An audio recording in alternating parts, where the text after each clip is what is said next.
what a game it was last night. Good game on Monday Night Football. Dallas and Cincinnati living up to the billing. 47 points scored between the two teams, and give credit to the Cincinnati Bengals playing for probably nothing at this point. Go on the road and win 27-20. Very big game yesterday for both Joe Burrow and Jamar Chase. Chase with over 170 receiving yards and a couple of touchdowns as well.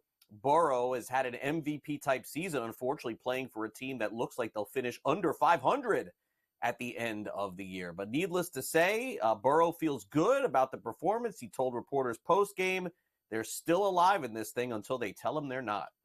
Yeah. I mean, it's nice to win. Obviously we're still not where we want to be. It's a nice win, but potentially meaningless. Earlier this week, we talked a little bit about how in prime time, that's where the perception of this team is built from other teams around the league. What do you think you showed the rest of the league tonight? We're going to be explosive on offense. That's a defense that's been banged up all year, and they got all their guys back now. They got Micah, they got Diggs, they got Bland. They got all their guys, and you could feel it tonight. That's a good explosive front and makes it tough. I like how we played.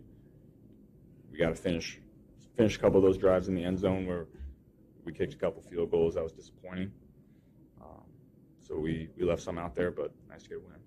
How good does it feel, Joe, to get a break and be able to go out on the field and finish a game like that? Yeah, I couldn't believe we got a break.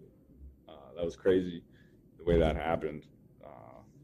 It's nice to get one. We haven't got many over the last couple of years, so nice to get one. And meanwhile, the Dallas Cowboys continue to invent new ways to lose. Last night, it looked like they had the game in hand early on. Late in the game, not so much. A block punt. Yeah, it was blunt, I guess you could say. A block punt turned out to be the reason why they ended up losing the game 27-20. It was addressed by the head coach, Mike McCarthy, afterward. Yeah, definitely. I mean, we actually had a return called. The tackle released. The guard went down. Big App was exposed. Nick took it. And then we were, able to get the block. AO was in a vice situation. And then, he heard the roar of the crowd, and when he turned, he understands the role, of crossing.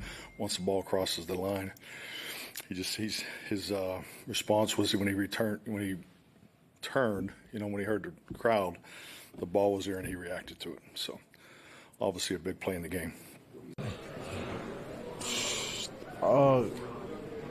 Oh, I'm hurt.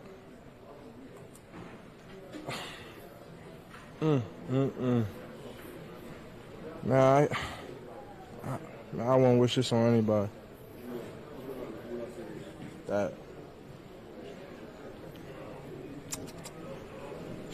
Man, you can't even put that in words, bro, to be honest. I mean, I wasn't even really grasping what was going on. Nick made a great play, and then, I asked the ref, explain what happened. He told me that we touched the ball. It was definitely a huge momentum shift. I mean, we just caught a huge stop. We're going to a 2-minute drill. It's just real hard to, you think to believe you could pull that game out from that situation. That hurts. Cowboys season probably ended at home last night. They have had a really tough time playing at AT&T Stadium this season. Meanwhile, South Carolina's Gamecocks get good news. Outside of the bad news that they didn't qualify for the college football playoff. They're getting their edge rusher back, Dylan Stewart. He is a freshman, folks, and this is what it sounds like in the new world of the NIL deals. He's agreed to stay with the Gamecocks for the 2025 season. What that sounds like is maybe he had an offer to leave and get more money. I don't know how this works these days.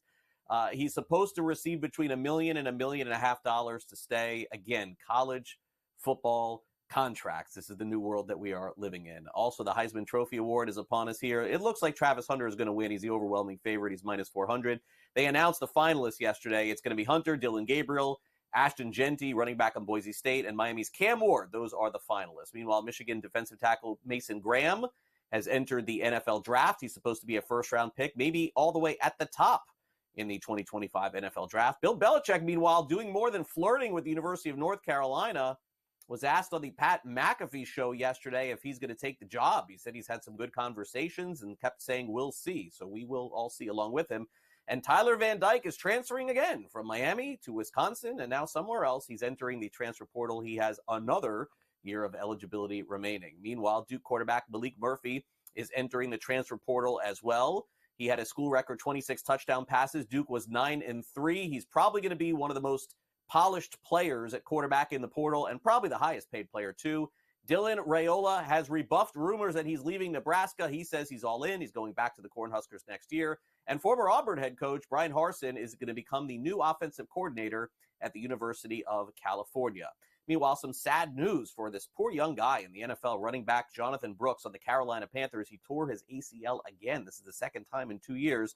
He was a second-round pick out of Texas, going to miss a year of time, and hopefully he can get back on the field at some point for next year, but that seems to be questionable. Meanwhile, A.J. Brown has criticized the Eagles' passing game, and Brandon Graham says his comments on Jalen Hurts and Brown were a mistake. What he was alluding to is the fact that he said that the person that was complaining, referring to A.J. Brown, needs to be accountable, and went on to say that they don't have a good relationship between Brown and Hurts. Who knew?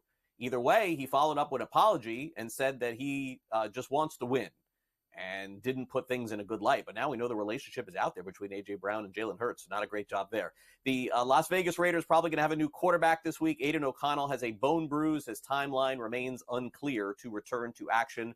Raiders have already gone through Minshew and O'Connell, and they'll go through some more this week. Veteran quarterback Steven Nelson has unretired. He signed with the Kansas City Chiefs. Good timing. He's got 13 career interceptions, and the Chiefs are going to the playoffs. Tonight in the NBA Cup, are you focused on the NBA Cup? If so, I have good news for you because the Knicks go into Toronto. They beat the Raptors 113-108. They had a very big fourth quarter. The quarterfinals of the NBA Cup are also tonight. Giannis and the Bucks, 6.5-point home favorites against the Magic, and the Mavericks are 4.5 road dogs against Oklahoma City. These are the quarterfinals of this mid-season NBA Cup. In terms of the Dodgers, they're still looking at free agency. They've signed a couple of players. They're probably going to sign some more. Shohei Ohtani will be ready to hit when the season begins. The announcement comes yesterday from manager Dave Roberts. Still unclear on the pitching, but he is expected to pitch next year without a doubt. Nolan Arenado appears to be on the move. The multi-gold glover, probably best defensive third baseman in the last 20 years.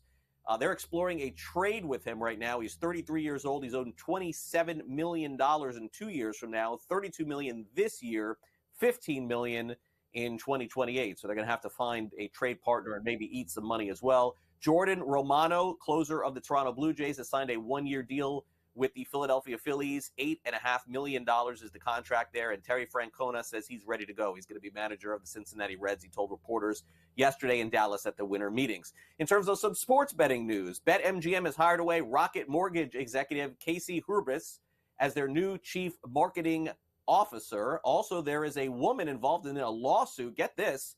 She is suing DraftKings for enabling her husband's gambling problem, saying they should have stopped him from gambling. Okay, good luck with that. Iowa sports betting revenue more than doubles in November, and Penn Gaming has donated $500,000 to the HBCU for STEM education programming, kickstarting a brand new campaign.